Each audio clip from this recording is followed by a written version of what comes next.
And we're live. Andy Frasco's World Saving Podcast. I am Andy Frasco, and I am finally home.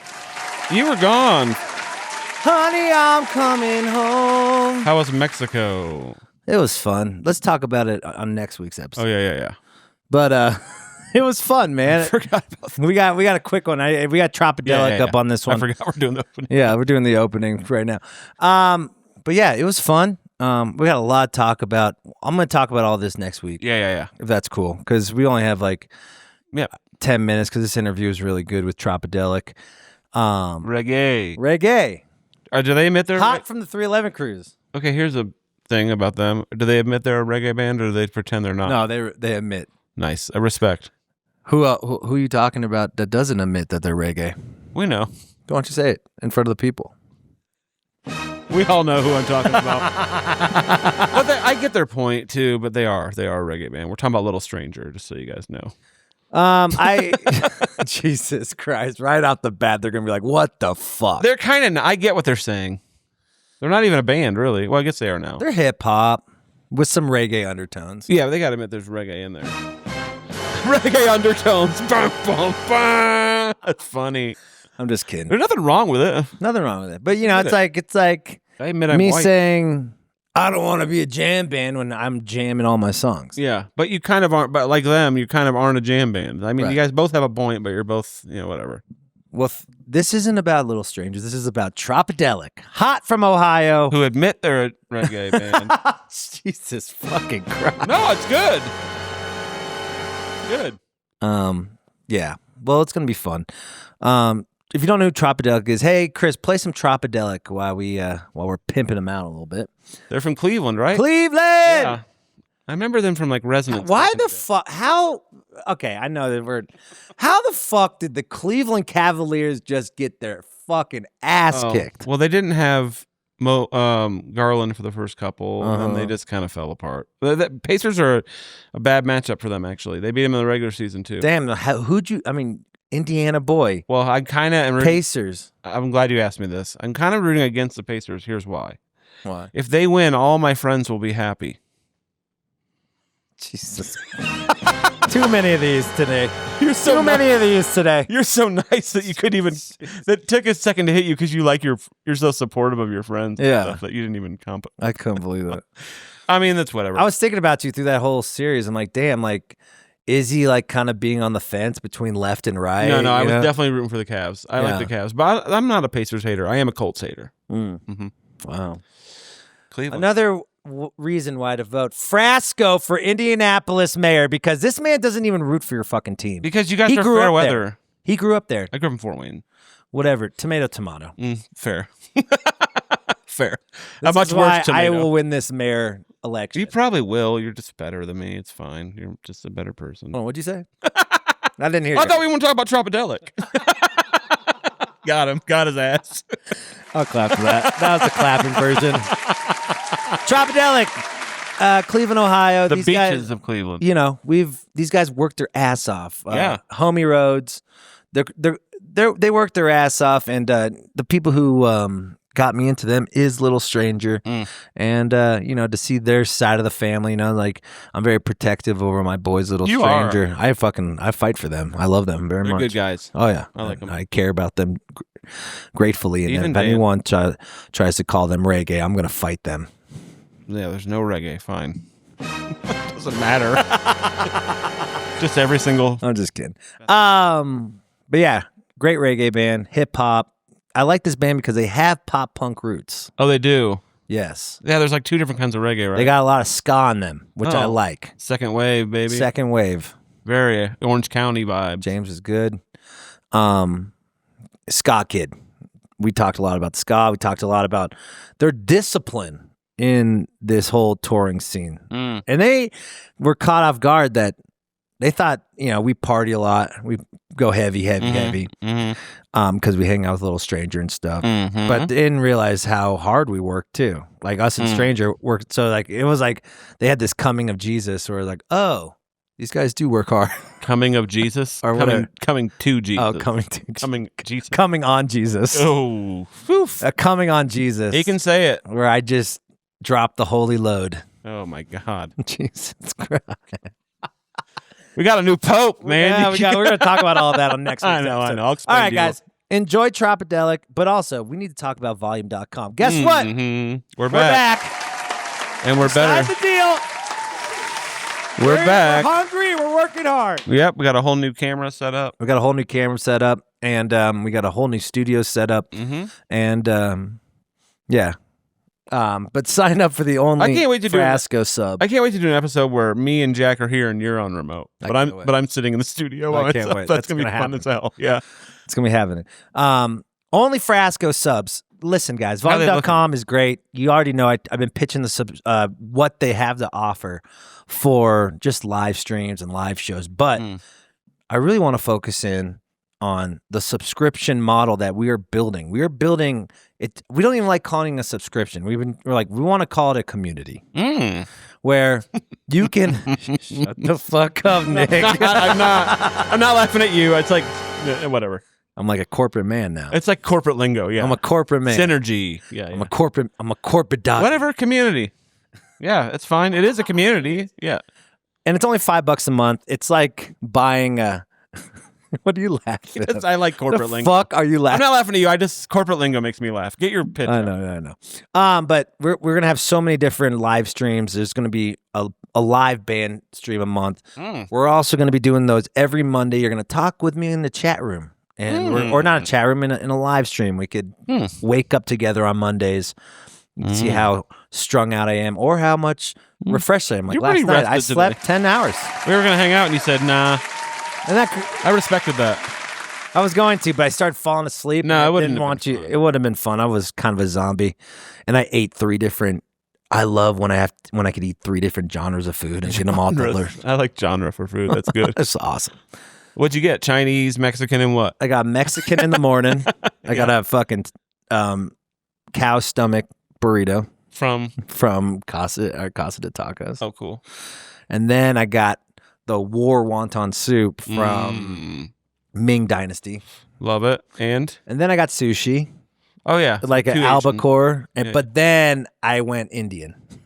Ooh, rough. That's dude. My stomach dangerous. was like a fucking brick. Yeah, damn. It's like the UN down there. Yeah, it is. But we'll talk about that next week. Yeah. All right, guys. Sign up for the OnlyFrascos. I'm serious. It's like getting big. We're at like almost 250 or 300 subscribers. Damn. So we're building the community, and I'm slowly, just getting my figuring out what type of content I want to give to the people who are paying to have extra content. Do you give them a little discount if they pay for the whole year? Yes. I like when people do that. Yeah. So do that. Pay for the whole year. Yeah, pay $50 for the year, and you don't have to think about it. Like, I hate fucking monthly payments. I know you do too. That's why I'm pitching a monthly payment. That's one Uber Eats. I fucking hate monthly payments, and I know I'm asking you to pay a monthly payment. But if you don't want to pay a monthly payment, you'll get $10 off, $50, easy. Not that much, dude. Keeping it cheap for my people. Cheaple. I mean, think about it. You go see Frasco Band live. It's $50. Oh, easily. I mean, for a show. When you count in drinks, if you're going for 2 people, it's like $50-$60. But you're not even counting drinks and transportation and it'll do. Now you can watch us from your home and talk to Andy in the morning. And you can talk to me in the morning, which is the best time to talk. It's the cheapest therapy ever. Best Even though I'm not qualified to be a therapist, so don't ask me some crazy shit. Okay, don't ask. Yeah, no, I'm not qualified. But I will be there to guide you through the whole thing. All right, guys. Enjoy. So head to volume.com/Andy. Or you can just ask him bullshit about the Lakers. Yeah, you can ask me anything. It doesn't have to be. Yeah, we could just have like a nonchalant coffee date. You can ask about me. Yeah, ask about Nick. What's Nick really like? Yeah. What's Nick really like? 5'6". He's actually 5'6". Anyway. All right, guys. Enjoy Tropidelic, and we'll catch you next week. Bye. Bye. Hello. Tropidelic in the building. How's it going, boys? It's going very well, thank you. Great, yeah. What's something you dislike about your music scene?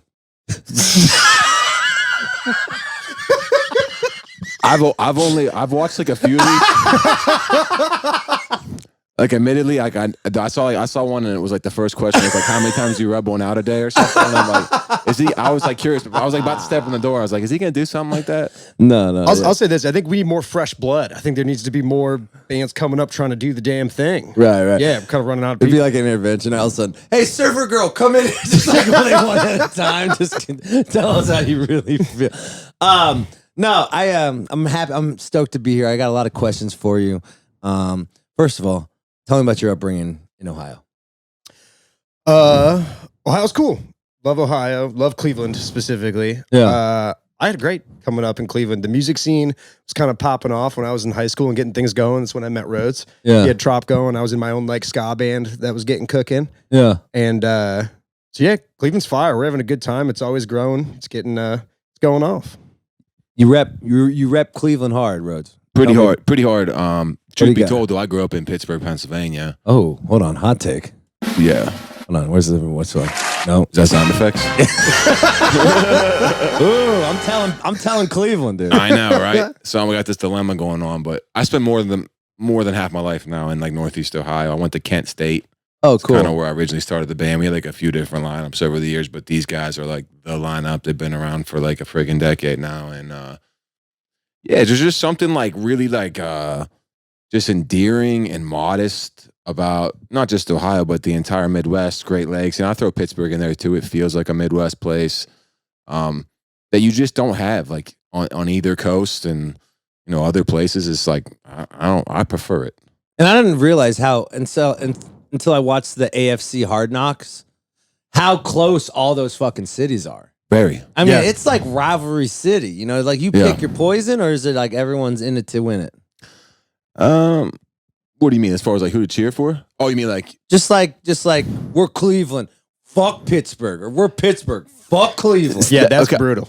yeah. But like to me, like if it's telling when that's your philosophy, like, and I might piss people off, but like inherently these places are so similar. I know, so similar. Yeah, like all of the whole area is like it's all the same kind of post-industrial mess. Like you know, like yeah. But yeah, no, like I like watching the Browns. I like watching the Browns. But how many bands have you had, Rhodes?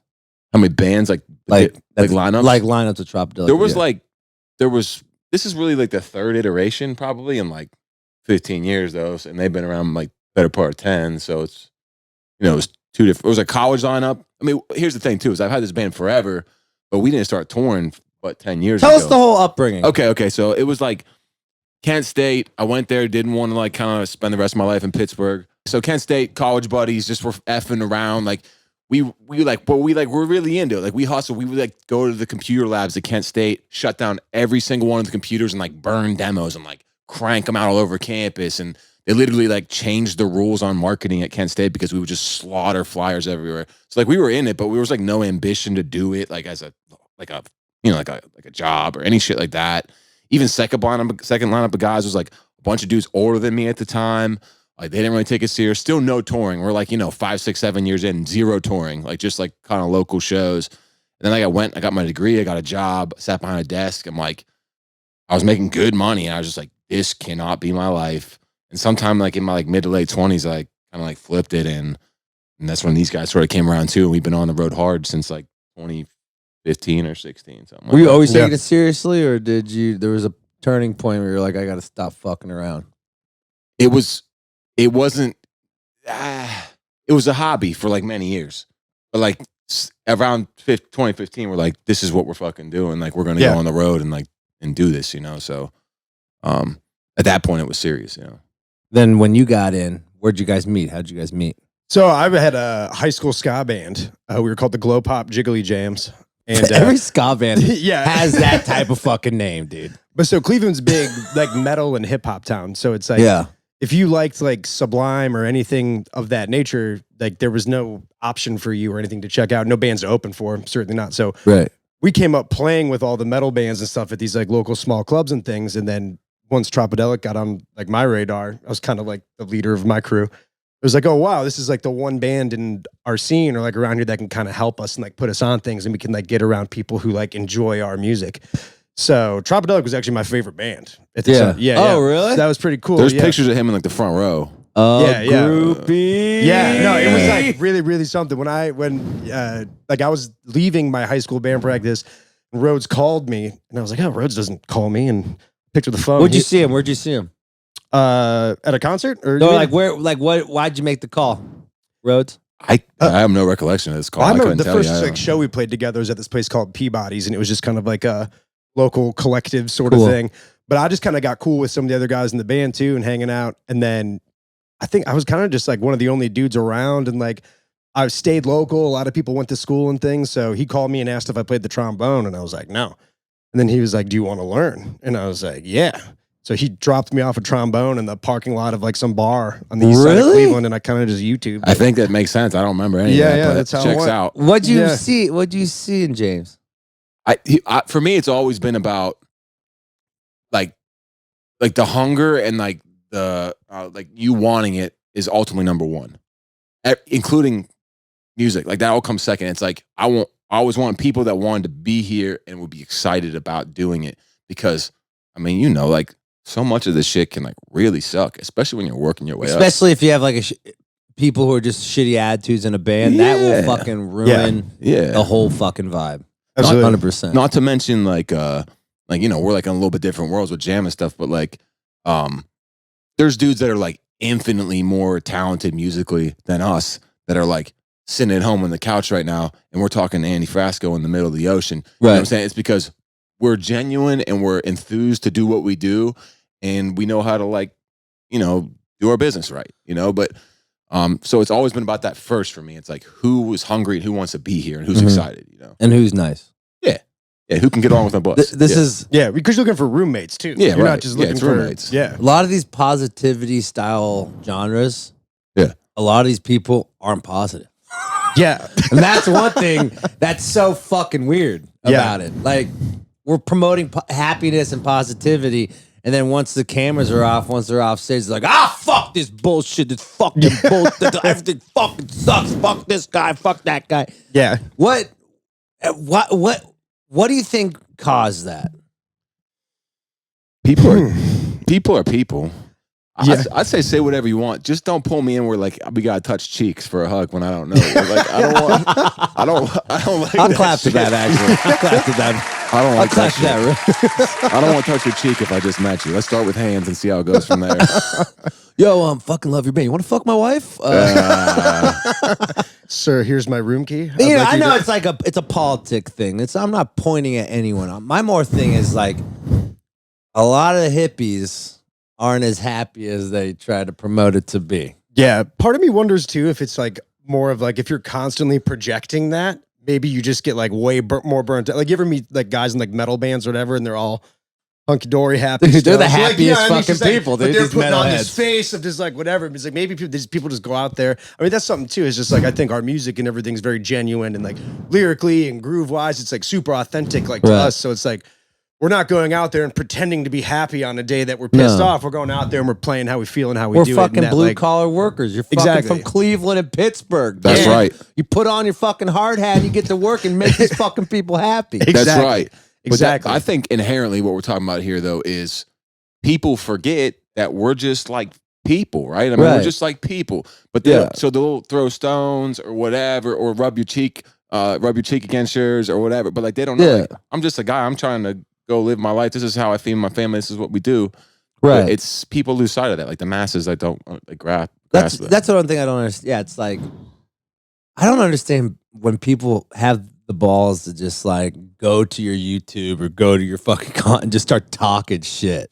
Have you ever done that to anybody ever in your life? No. I feel like, or like in person or anything. It's like the people, sometimes like the things people have like you said, fucking the audacity just to dude. say to you, to your face, it's just like, or to openly complain is just like, ugh. We all have ways that we like release our insecurities, but that is like the absolute bottom. The worst one. That's the absolute worst possible way. Yeah. No, it's like, do you consider this like you're athletes, right? You guys like sports and stuff. Absolutely. Yeah. So do you consider this as like a sports like an athlete mentality where you got to prepare your brain to go to war, or is it like touring? Yeah. Yeah. Like I hate to liken the two, but like because I'm not a veteran thank you for all your service. I didn't know anything, but like, I mean, you're a good politician, man. You're good at this. Thank you. You know what to do. But I'm all like, fuck this guy. And nobody No, likes no, no. shit in the comments. it's survival mode. When you go on, Yeah. when you go on the road, like my brain switches. I'm like, all right, I'm surviving. Granted, that being said, too, we're not tour busing it. We're sleeping in truck stops. Right. We do our thing the DIY hard way for many years now. So like, if I think about my family all the time, it's gonna make it worse. Like, you know, like I have to like stay focused on like what the task is for the day and get it done and stay physically healthy, mentally healthy, just to get through. You know, Totally. I mean, you're traveling just as much as a basketball player or a baseball player. Right. You know, it's with half the luxury. with half the luxury. Yeah. Exactly. You're like a minor league baseball player. That's right. Sometimes little league, bro. Dude, I feel you, bro. I just got in a van wagon. I've been living in a van for 15 years. That's insane. And just fucking doing 250 shows a year. That's insane. And just grinding it out, putting my head down and going to work. And like, I just don't understand how people can still shit on people who are just trying their best to just make a living for their friends and family. They don't get it. Yeah. They don't see all the 250 shows a year. They see one. This is why I like talking to optimistic people who write optimistic music, because your music is very optimistic and you guys are very good at reaching your fans' hearts through optimism and not pessimism. Mhm. And that's something very hard to do when you're a Tuesday in fucking North Dakota Yeah. and you just drove through a snowstorm and you got a record you have to put out and you have to write 4 more songs for it. Yes. So Yeah. it's like that's the mentality I'm talking about with the like going to war. It's not about the imagery of it, not the actual shout out to our troops. Like I'm gonna start doing the politician thing. Yeah. Shout out to our troops. But like you know what I'm saying? It's Yeah. like how do we approach staying happy when we're not happy? I think that's my question. Yeah, I think we all find certain ways to do, special ways to do that on our own. But that is crucial, and I think alone time is a massive part of that. I was kind of just like chatting with my girlfriend, like right before we came into this too. She's downstairs, and I was just sitting by myself, and she's like, "Are you okay?" And I was just like, "Yeah." She's just like, "What's up?" And I was just like, "Well, you know how like you're at home and you're alone, and I'm not there, and you're like, oh, I wish James was here. We were hanging out." I was like, "Yeah." And like I haven't been alone since I've left you weeks ago. Now you're here and there's people around. So like getting that like moment to yourself and doing whatever you do. Like I think I'm like the only guy in the band who skateboards. So I do that. Like I'll leave and I'll go to a skate park or I'll Uber to there. Or, like the gym's big for a lot of us too. We're just like getting those like moments to yourself to get your own head right is like crucial in that aspect. You ever try to beat the shit out of each other? Any of that? Anyone fight each other? Like any big blowouts? Like give me a big blowout. There's been some stuff over the years. but like, hey, I've talked to, like, I'm not going to say who, but I talked to a band that I know and respect. They're like, we've punched everyone. Each one of us has punched the other one in the face. Oh yeah. And I'm like, oh, we're good. Like, it never did. We never did all that. But, I've never had to fight my band, but passive aggressively use my eyes about 100,000. It's almost worse. That's safer. Yeah. It's almost worse. It's worse. It's almost worse. Yeah. You got to communicate. Yeah. Yes. But what was the biggest blowout with the band? I want to say, give me something. There's Come been on, Rhodes, stuff. give me something. No, there's been stuff. I would say this. Here's a unique bit about us is like, reggae is part of what we do, but like jokingly, we've been called the Reggae Navy SEALs, because we're dialed in, bro. Like our operation is like streamlined. Yeah. So like you don't have the usual like I got a feeling like we'd be like really out of place on each other's touring parties, because I get the impression that you guys are going balls to the wall Not off anymore. and on stage. Yeah, bullshit. No, I did I put a no drugs on the bus policy. That's good. So by like, 2 a.m. that doesn't mean marijuana, right? No, no one really smokes weed in our band. Really? No. Well, We interesting. drink. We That's- like to drink. So I was gonna say that's about the only thing that happens with us. Like there's very little drinking. Like no one's like up late partying. We're kind of just like in the bus and we go like to sleep and we go like Oh. it's like we're very on it. But that's because that's like years and years of like sort of getting whipped into shape and But Well, also- and of like blowing it too. I mean, it's Yeah, like, we I'll- fucked like, up a I'm- lot. Like, I Yeah. mean, like I would just like back in the day, stay out, party, rage, and lose my voice. Oh. And be like, Yeah, I what did- is yeah. the worst feeling than like Oh, so showing you up guys to your are job really and in not it to being win able it. to do your job? Yeah, This we- ain't no fun. This is work. It's a job, bro. Yeah. Yeah. I'm Yeah. clocking in. Like I fucking love that. That's a Oh, good yeah. philosophy. oh yeah. But yeah, don't get it twisted. Like we did all those. Like we made all the horrible mistakes. Like I'll be 9 years without a drink this year.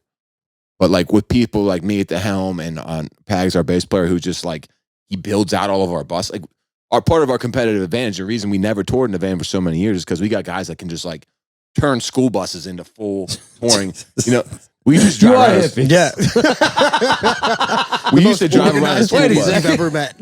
We were in Key West in a school bus, and we had like chickens coming on the school bus, and like that's what we used to do. Like, it's not very practical, but it's very efficient. What, like veggie oil? Were you veggie No, oil? no, band no, guy? no. No, it was just not like that kind of hippie. It was just we've had random vehicles that we built out ourselves, but most people are in a van paying for the rooms or whatever. So we were always saving money, sleeping where we could, showering at the gyms. That's where we shower. We still do. Oh, like Planet Fitness? Yeah, we go to Planet Fitness every day. Shower You drive there. the bus to Planet Fitness, sleep there, get your workout Usually in. sleep at truck stop, go to the gym in the morning. But that's just like wash, repeat. Like there's no like sleeping until 11 and like no, we're like up and going. Oh my God. I know it's wild, right? This is cool. it's I mean, unique. I love this shit. Yeah. I mean, I'm the same way. If I get fucked up, I'm still waking up at 9 a.m. I make all the budgets. I do everything. So Right, yeah, it's like, sure. Yeah. Yeah. But I've learned that I'm not being productive as much if I'm doing fucking blow till 6 a.m. So Yeah, it's even at like a more extreme rate than that too. Like I don't think like this is something I'm able to do unless it's the way that like Correct. it's set into motion now. Like I've like even like growing up, like I had like stricter parents, and if I didn't, I wasn't like the kid whose parents fucked off and I became a doctor. Like I'd be in the gutter somewhere. Like you know what I mean? So it's like if I wasn't like you know what I mean, if I wasn't like afraid of letting my bandmates down and stuff like that too, I might be off the rails going insane, going crazy. So it's like the fact that like I know I got to be up in my driving shifts at 8:30 the next day is like that's the way I'm able to go out on tour and do these things because I can't be trusted to do it another way. okay, so Like, there's a deeper situation. All right, Yeah, let's talk about your parents. all right. Where what was your childhood growing up? Like, I had a great childhood. Lovely parents. I was like, didn't know that we were poor until I was an adult. yeah, Sort of deal. That's great. That's yeah. good My parenting. parents like hustled their asses off, and I don't know. They like initially tried to like discourage me from like doing something like this, which was like came from a place of love, but now they like love it and they're like obsessed. My mom will see like a Bob Marley T-shirt in a grocery store and be like, "Oh, have you ever heard of Tropidelic?" Like she like loves getting recognized and people knowing what's going on. But I think this is interesting actually. Like during COVID and stuff, we used to do a lot of like private parties and things, Yeah. like backyard stuff. We did one with Little Stranger. We're all hanging out at this like house in Indianapolis. There's kids running around and like it's just us and Little Stranger all about to go on in this backyard like for the whole neighborhood and everybody's chilling. And I was just like, man, like if my parents were throwing rap concerts in the backyard, like these kids better do something incredible. Like, you know what I mean? Like I was like actively talked out of this. Right. And these people are bringing us in and like showing their kids, or it's like somebody yesterday was just like, "Oh, like I told my kids I smoked weed with you one time." Right. And I'm like, that's crazy to like. I Were don't you know, just fathom. religious? Yeah, I was raised pretty Catholic. Pretty Yeah, Catholic? You too? Catholic. Very Catholic? I think that's a big part. Catholic school. Catholic Catholic school and stuff, school. and that was like a big part of it too. Of like that, like discipline was like crucial for me to just kind of like.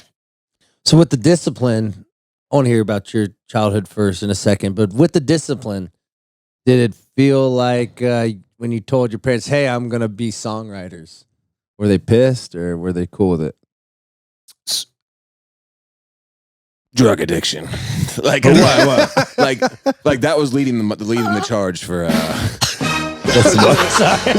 hear the sound. yeah, we don't hear the sound Don't worry, effects. You'll hear it next week. You'll hear it next week. Yeah, so I guess to reel it back, like military father was in like Desert Storm, always gone, school teacher mother, very blue collar, so forth. Like just enough, just the right amount of discipline to offset the damage at this point in life. But like, you know, I was deep in addiction and stuff like that. So like I wasn't thinking when I said like I'm gonna be in a band, it wasn't like, hey ma, like I've been thinking about this my whole life. It's all I ever wanted to be. It was like I'm running away. I'm sick of this job. I'm just running. Like I'm running. like something doesn't feel right. I'm gonna go do something else that's not gonna feel right either, but it feels better than this. So like here I go. You know? Yeah, and you know, I mean, I was running too. That's why I joined the band. My sisters were doctors. My parents were kind of strict, and it was my way of rebelling. And so you got into what type of drugs were you getting into? It was mostly coke. And Coke. I quit the booze because I had to quit the coke. And Yeah. drink the booze. Yeah. So, but no hard drugs or booze for almost 9 years. But it didn't come without like just a world of like just gut wrenching suffering. Like, it's like the worst of the worst situations. Like, not fit for this podcast probably, but like, are you bad insecure shit. about yourself? I'm very secure in myself. And when you're a kid? Oh, so insecure, bro. I lived in fear. I was like, I didn't have any self-esteem. You read this, I don't know how much you read. Like, it's out there now. Like, childhood trauma dictates the rest of our life. 100%. Right? So that very much as an adult now, I see how it all happened, right? Like, right. Like, where did this come from? Like, I've analyzed it all. However, the responsibility shifts to me once I realize that, right? Right. Once now I know how the path works. Now it's on me. Before that, though, you might be able to cast some blame at other places, because you're a child. Yeah. You're a child. Well, yeah, and you're a blank slate, so like the people teaching you, right? I mean, that'd be the first one I'd blame. Yeah, right. Until you realize you got to own up for it, but you're still learning. You're a fucking kid. I mean, right.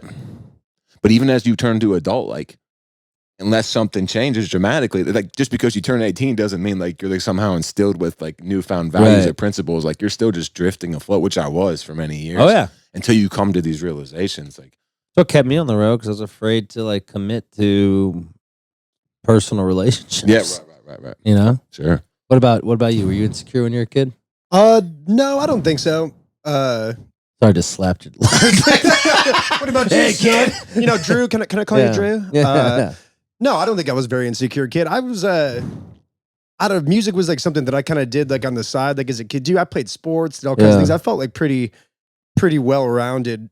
But I think like kind of like to piggyback off like what Rose was saying, growing up and getting older and stuff, I was doing the bands and stuff when I was in high school, and that was like kind of like the dream the whole time. And then like when I got out of high school and then started playing with Trop and stuff too, I never like went to a job and then left a job or decided that like this kind of life isn't for me. I'm gonna go do this and like be free. Like since I was like 16, it was just this is what we're doing. So I think like, especially like comparing myself to my siblings or like friends and stuff too, like the growing up process took a little longer for me because I had to adjust or to adapt. Like I think about it a lot. Like I don't know like what's after this for me. Like I don't know. Like I didn't like acquire besides the skills we've learned out here on the road, which like are invaluable, like just personal communication and stuff and just like networking and things like, but I didn't like, get a skill set or I didn't learn a trade or get a degree or anything. So everything I've like learned and kind of done has just been like through the process. And also too, just like under the guidance of like people like Rhodes and Pags who like, I've been like very lucky to have into the same things as me and like doing what I like to do, but a couple of years ahead of me. So like I got to watch and see and watch people go through things first and kind of like, like they've constantly just been like dribbling down little pieces of like tidbits of advice and stuff. And like, I think honestly, like when I joined the band, like Pags is the age I am now. So that's like interesting to look back at. Our bass player Pags. I think that's interesting to look back. But like this is how old he was when he was talking to an 18-year-old kid at the time. So it's also, like I feel like when you feel like you have to make a backup plan, like a plan B, you're already thinking about plan B more than you think about plan A. So I was going to ask you, do you think this is something I've grappled with my entire career doing this? Are you in the group that says you got to be like all in 1,000%? Yeah. Because you live that way. I can tell you live that way. Yeah. I mean, I'm not. The minute I start thinking about plan B is where I'm obsessive about plan B.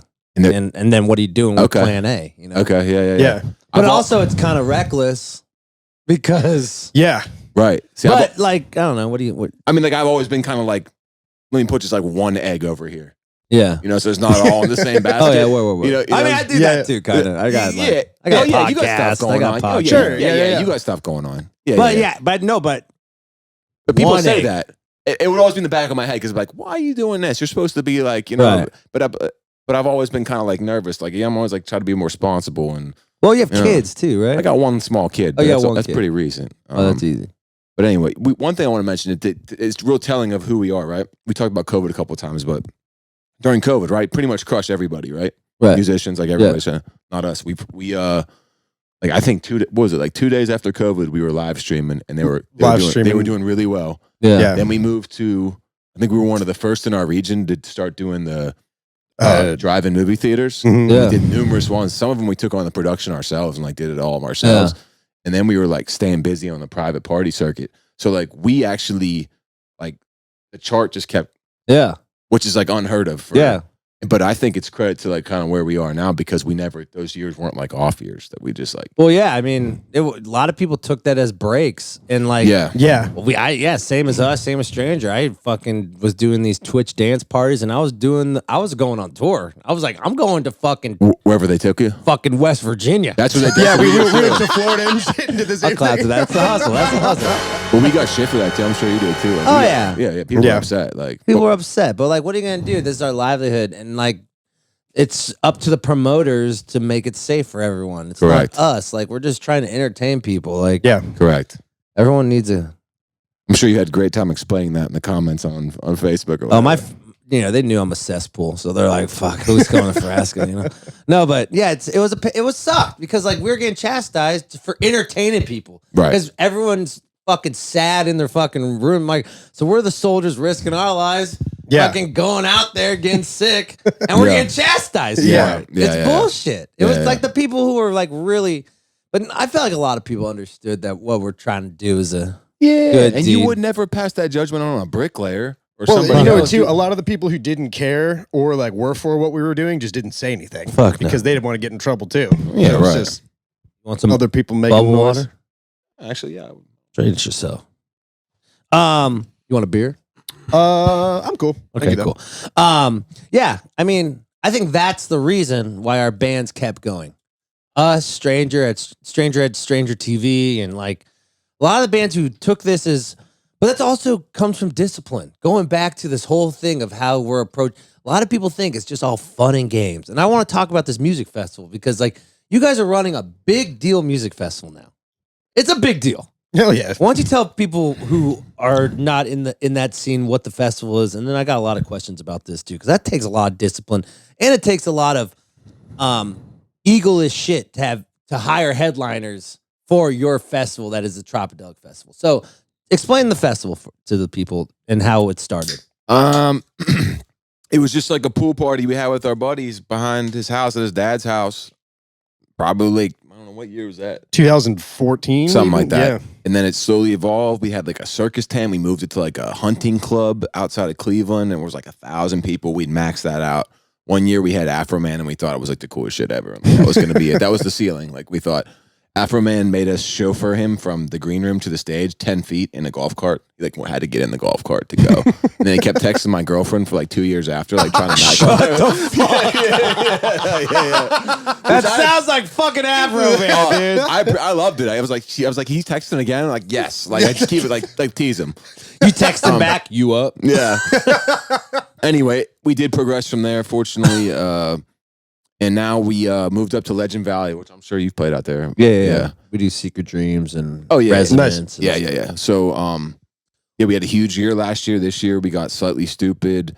We have Damien, Stephen, Marley, Iration, Fortune Youth, Little Stranger, J Boog. List goes on and on.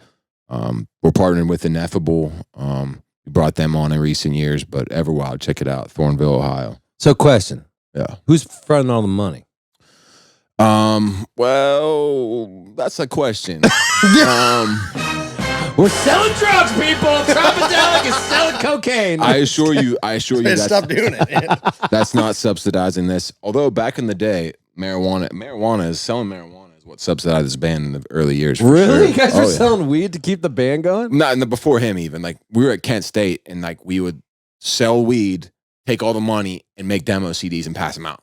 I fucking love it. That's how we started. We sold hash. I sold hash, like a pound of hash once. I was so nervous. I don't know. Yeah. I'm like, I'm not doing this again. Yeah. So we have, we get all that stuff taken care of, but we have a local organizer named Jim Garibaldi, JSG Live. He also throws a festival called Hookahville. Oh, Acoustic Hookah? Yeah, man. Shut the fuck up. I haven't heard that band name in fucking years. Yeah, he kind of manages them too. Aren't they from Ohio or something? Yeah. They used to do like 10,000 people at their festival back then. It was a big deal. Everyone, all the old heads, man, those Acoustic Hookah festivals were fucking crazy. Yeah. I was like sick. So he's like our OG partner that knows like the ins and outs of throwing a festival in Ohio. Then we have Ineffable, and then there's us. So when did you realize you wanted to make it bigger? Because festivals don't really make any money. So like unless you put your dick out there and really fucking try to do like the big headliner? We've like always, the way we run the business, the band and the festival and everything, it's like we're super practical. We don't overextend. Like we don't go into massive debt. We don't do that kind of stuff. So everything's been real incremental and slow and steady and smart. And it just felt like we had to like push or like forever be in like this purgatory of like middle. There wasn't like a decision to do it. It was just kind of like, let's natural, see what happens, I suppose. Yeah, just you guys aren't reckless with your money. Definitely not. What's the most reckless you've been with your money? Like, what you buy something like a bus that broke down, or say it, just say it. Nah, in your monitor. We actually just cashed out and got it's not reckless, but we like signed a commercial lease for like an industrial garage that we can like put our whole rig in with the trailer, and we're gonna build out like a big rehearsal space. Oh, that's responsible. Yeah, it's awesome. But like we never signed like commercial lease. We've always been like in somebody's like back room or wherever the fuck. But, like that's scary. Yeah, well, actually, so this is, you want some Cleveland shit? It's more about us. Like the place we stay at, we've rehearsed that for many years, is like an industrial shop in Euclid, Ohio, right next to a bunch of projects. And that it's like Pags, the bass player's dad's shop, where he like used to have, he has like CNC machines and old stuff and like half-built cars and stuff. That's what we've been going to for years, like a little side room that gets real hot in the summer and real cold in the winter. And we're all in there like this. And like about 3 times a year, we'll come back from a trip, we'll leave all our cars there, and like a catalytic converter will be gone. You know, like they got me twice, dude. This is what we do. Like, so clean. That's so clean. Yeah. So we rented so we took a step up. We took a big step. We finally moved across the street to the very next garage where we can pull our cars in now. You know? I'm clapping to that. Let's go, boys. That's making money, dude. Anyway, it's a little bit more about us. Yeah. Oh, I love that. That's a story I loved. Yeah. So let's go back to this festival. So it's your name. In your head, is it a mind fuck that there's other bigger headliners, or are you cool with it? For me, it's never bothered me. Like anytime people have brought it up either, I think too, because it's like, for me, it's like, hey, look at this party Tropidelic is throwing. Right. You know what I mean? So bringing in other people and bigger acts just means we're throwing a doper party. Yeah. And that's like my favorite part about it too, is that like, again, like this scene and stuff like in Ohio, like was not really around like until we started pumping it up and doing better and doing bigger things. So it's like a lot of these bands and stuff that like are on the show and stuff, like some of them had never even been to Ohio before or played there until they came to do like this with us. So it's dope to like, whether it's a bigger name than us or like our friends or whatever, it's like bringing bands in that we like to show the people in Ohio, like, hey, this is what we're out there doing all the time. And these are the people we're meeting, like get involved and on board with all this. So for my head, it's just, how can we throw the dopest party and make people remember? So if that means bringing in bigger bands than us, that just means I'm having a better time. You're having a better time. Yeah, I agree. I mean, it's the idea of being selfless. Yeah, that's what I was just gonna say. It comes back to like that's why we're playing music, is to be selfless in the band and in the festival and everything else. Like I don't want the attention on me. Like I don't need the ego trip of like I'm done with that. Like I that's why I'm happy to share the load with like everybody. Like I'm glad when people are stepping forward. Like I don't want to be that guy. And as a band, I think we all kind of have that attitude. Like we don't need to be. We headlined the festival for many years. Like this is indicative of growth to be, and humbling to like that people would come bigger than us and play our festival and headline. And it just makes it's a party. It's what people want. You know, like I would feel like a complete douche if I was like, oh, wildly bigger band, we're gonna play after you. Just because we're like, and people would talk about that. I don't fuck with that either. For sure. Well, it's like, it's like, I mean, it all goes down to ego, right? Yeah. We're trying to be egoless. Right. Even how hard it is to be egoless when everyone's kissing your ass all the time. It's the idea of like, that's why I asked like about self-love when you're a kid. Because sometimes when we don't get enough self-love when we're a kid, the ego kind of breaks his chest a little bit to say, hey, what about me? What about me? So it's like, when you're in this idea of we're all in this together, I think that's when you build community. And this is why you have a successful festival that's like the staple of fucking Ohio, right? Oh, yeah. I hope so, yeah. It's awesome, yeah. I'll clap to that, too. Let's go. I slept, so I'm talking today. It's What time did you wake up? I went to bed at 11, and I woke up at 10, 11. You're kind of breaking my stereotype of you right now, man. No, I'm not really. You're not really balls to the wall like 3 a.m., like getting up at like 11 a.m. No. I work. I mean, I got 5 fucking businesses. You know, that makes sense. Like, yeah, because I knew that too, but I was just like, I'm seeing this guy and he's like, looks like he's going like ape shit all the time. You're doing good. Yeah. I mean, I'm 37 now. So it's like, yeah. Back then, I would have one night stands, do blow and party all night. But it's like, I don't know. That's not entertaining me. I want to really kill in this business. I want to really write songs that make the world go around. I don't want to be considered such like a fucking naughty boy, you know? Does that bother you? People like peg you in that hole of just Well, like I put it wild on party? myself, you know? Yeah. Everything I was marketing myself when I was a kid. It's like, look at me partying. But that got you like that's how you got here. That's why I got here. So, but it's like now it's like I'm building a show that is like I could and like building a life that I could do for the next 30 years, you know? What's okay, so podcast, music, what I run an Airbnb business. I have properties around the country that I rent out. how many? I used to have 7. Oh yeah. Yeah, and then my business partner bought me out, so now I'm rebuilding. We're buying one in Todos Santos, Mexico, and I have one in Denver, and used to have one in Breckenridge. Wow. So it's like my dad is a commercial real estate broker, so that's like kind of what. Somebody told me about some like van rental or something that you did. I used to rent my van whenever we didn't use it. Wow. That was a fucking nightmare, dude. I bet. Oh, cars are different than houses. First off, like what's 5? 5, I started a management company when I was a kid. Like and artist management and booking. wow. And then I used to book bands too. And like, so I used to micromanage my band. I still do, but I have you know, and then the first business I used to DJ bar mitzvahs. Wow. Oh, let's go. I used to be a DJ too back in the day. Oh yeah. Oh yeah. We were talking about. I was talking to Surfer Girl about this today, but so you're like crushing what my perception was you the part. But we were talking about.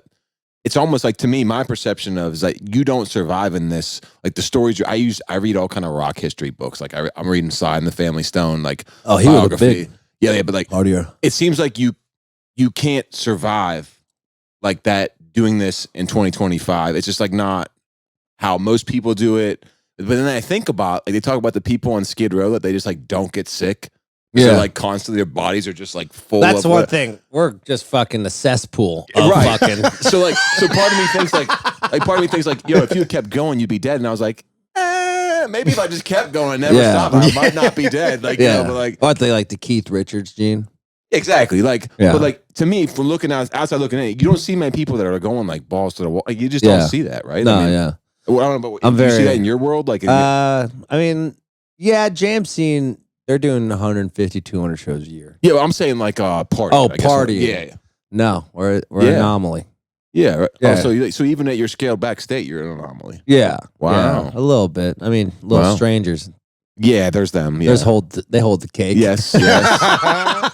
Yes. But we're all trying to teach ourselves to mellow out now. I mean, that it was fun when we're not all the eyes are on us. Sure. Now that more people are watching waiting for you to fuck up. Yeah. It's a little more pressure, right? Oh yeah. Like what about with you guys? I mean, people are watching you all the time. I see you guys throwing fucking first pitches at Cleveland games. Like the dynamic. How are you taking success? With a cup of tea? Like, yeah. I don't know. Like, yeah, it's you're right though. There's like it's a weird thing, right? Right. Because the dynamic changes. Yeah, when people aren't watching, you could party and no one's worried about it. Yeah. Just when people start watching, like, hey, everyone has an opinion now. Which is everything you say and do too. Is like, right. You've built this like house of glass. Right. And it's like anything you say or do could make it crumble. It's like you have different cycles of going back to your childhood. So the question is, do you want to go back to your childhood? Parts of it, yeah. Yeah? Like what? I mean, it's like just unadulterated freedom. I mean, that's the best part, right? I mean, no responsibilities, like, but like also like I had a band in high school too. But I'll listen to like you probably feel the same way. Like there's like an innocence there. When I first started writing, I'm like, how could you have ever like what person was that? You know, like because like it's so uninterrupted and like undamaged and like just like it's just innocent, and it was beautiful. That was one of my favorite time to play music is when I didn't have to. It was just playing music to play music. Right. It wasn't like this like pressure of like fucking entertaining the fan base we now have and trying to gain new fans. Yep. Like there was so much more pressure as you get more popular. Of when we were happiest when we were just fucking in the fucking basement playing fucking music. You know? Yeah. Like that's why I love ska. I'm a big ska head. Real Big Fish. I've seen the most out of any band. Let's go. And I used to book RX Bandits. Oh, when no I way, was a badass. kid. Yeah, I used to work for Drive Through Records, so like I did all wow. their bands, like managing and booking a lot of this stuff out there, and like the idea of freedom. So go back to this glass house thing because it makes a lot of sense.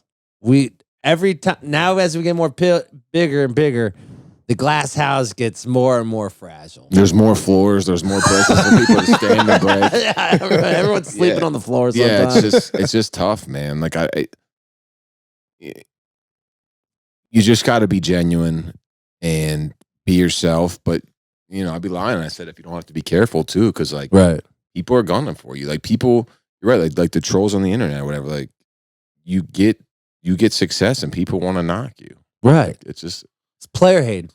But it's like also like it's also something that's like probably since the beginning of freaking time. Like we're not changing that. It's human beings. Like so it's jealousy. Maybe probably something like that. I don't know. People are just jealous of success. I'm sure. But realize like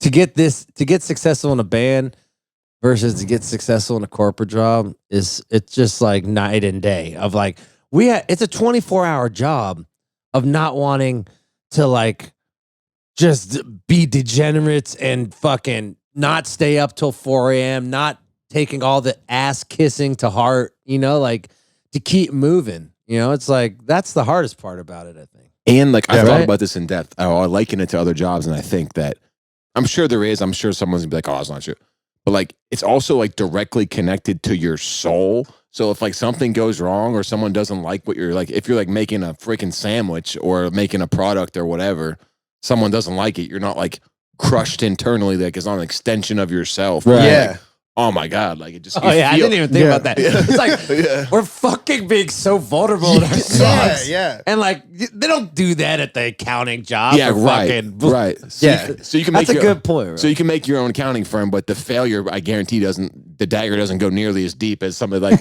singing about like my addiction or whatever, and someone's like that fucking sucks or like whatever. Like So you're personal. you're like it's so personal. You're talking about like almost dying. They're like pussy. Yeah, exactly. Plus, like you said too, it's like 24 hours. There's no leaving it at work. Like I was in the service industry for years and years and years. And my favorite thing about working in the service industry was when the tables are gone, we're done. I'm not going home and thinking about it, whatever. It's just when I show back up the next day, there'll be more people, and I work until they're gone. This is just like constantly moving. Yeah. Damn, I didn't realize how fucking deep business heads you guys are. This is exciting. Wow, we're learning a little bit the other side of each other. What's the most embarrassing thing that's ever happened on stage?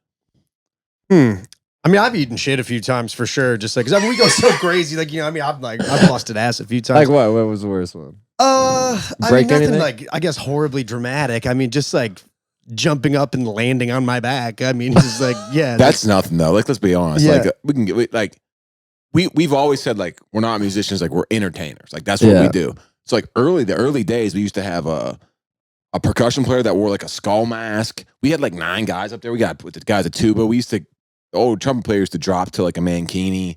Like almost every show, like we were like 7-person shows, and like you still do it. But there was also one time, remember they came out like in it was like the Hillary Trump. Oh my God! They came out. They came out wearing election. diapers. And they had a Trump mask and a Hillary mask. Yeah, Derek had a Trump mask on and he was wearing a diaper, and then Pags came out in full drag, like heels and all, with a paintball gun and a Hillary mask. And they were shooting each other like point blank, lit them up.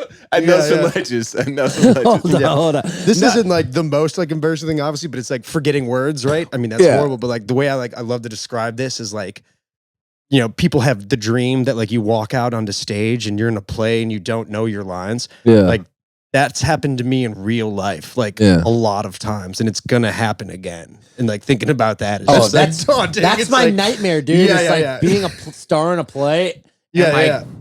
I don't know any lines. Yeah, that and like that happened. Like I've stood there and like my part starts and I'm just holding the microphone. I don't know what to say. Does that bother you when you do that though? Like everybody does that. What? Right? Like when you like fuck up a lines and stuff. You just I fuck up every night. Yeah, yeah. I have an iPad now. Do you do that? Do you karaoke it? Fuck. Well, I just have like little lyrics. reminders Because like I have my lyrics. Because if I fuck up the first line, I'll fuck the whole song. Yeah. Okay. So like I'll just have a little reminder. We also have 200 songs now, so it's like that's crazy, bro. It's like 15. We've made a record, one record a year for the last 15 years. Wow, man, love the new singles too. Thanks, man. Really enjoy. Has anybody tried to convince you to like get on a 2-year cycle with those? Yes. And you just don't. You won't do it. Yeah, my jam scene wants new music because we do so many shows and we're in town so many times a year that I have to do new songs. Got it. Yeah, it makes sense. The 2-year thing is my dream. I'm like, I want to do a thing where I'm just touring album cycles. I mean, that's wow. So how many shows are you doing this year? 100 and this year 137. That's a light. That would have been like a busy year for us. Yeah. What do you guys normally do? A busy. 80. We'll do like 80 this year. Wow. Last year we did like 70.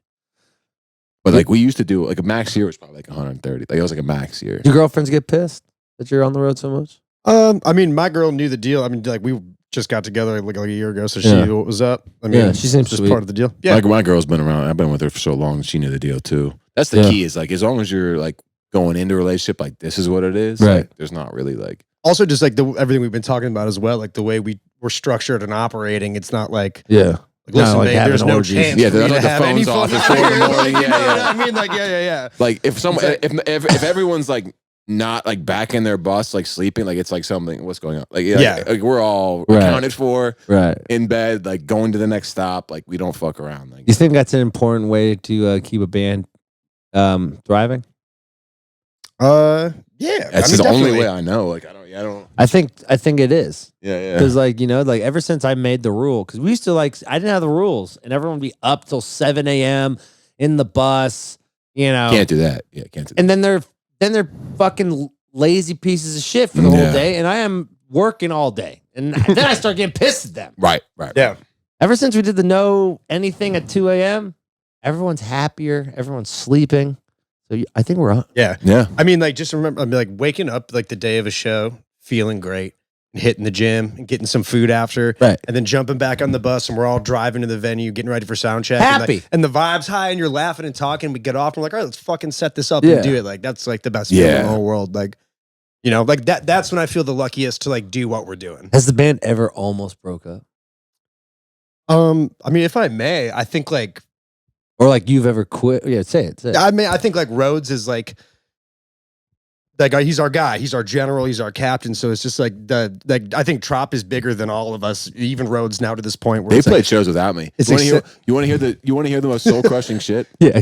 Oh God, I know exactly what you're gonna say.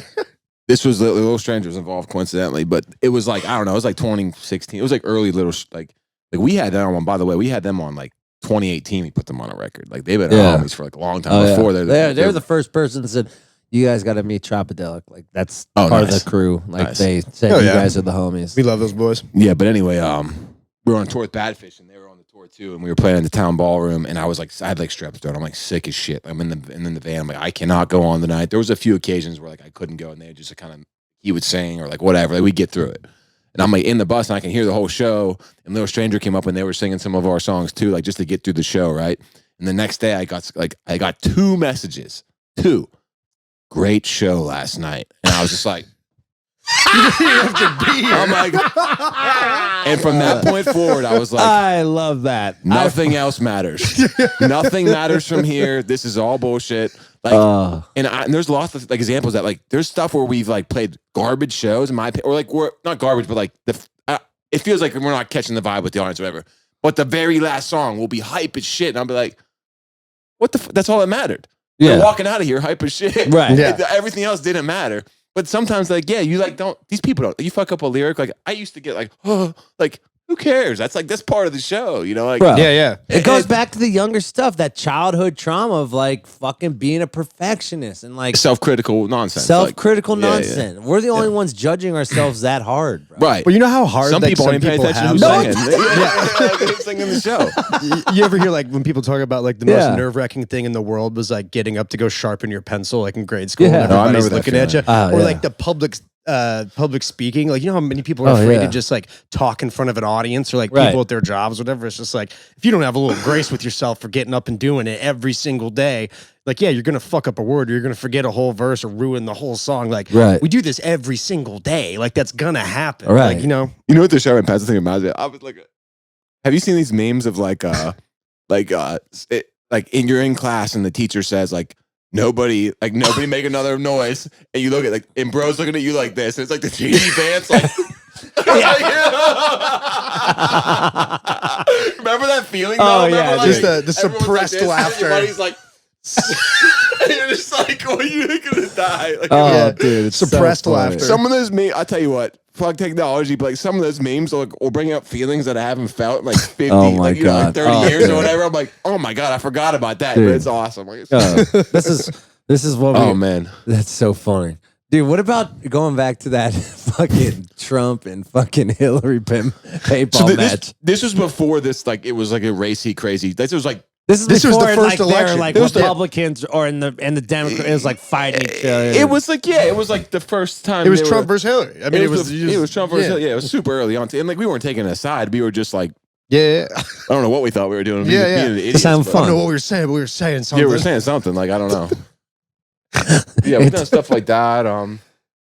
There's been lots of stuff. I mean, like, I'd imagine like your average show is putting us to shame as far as like crazy crowd and that kind of stuff. I think the craziest thing I did was I did the horror at Hitler's speech in Nuremberg.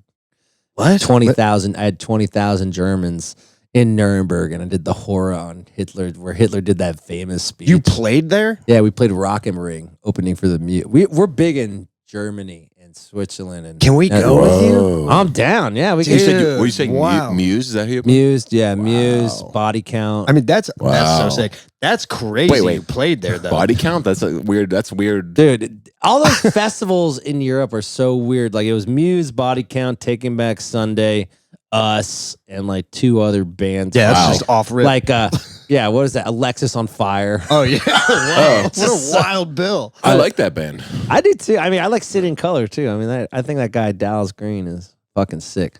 But yeah, I mean, I've said some crazy shit, and some things, you know, I'm just in the mood. I mean, how did that feel doing that? I mean, that's crying. I mean, yeah. I mean, my grandfather's in the Holocaust. You know, like it's a big deal. But I mean, that's like it's scary though. It's like, especially all like me doing all this Jew shit now, or Jews aren't being really stoked on right now. It's like it's scary, dude.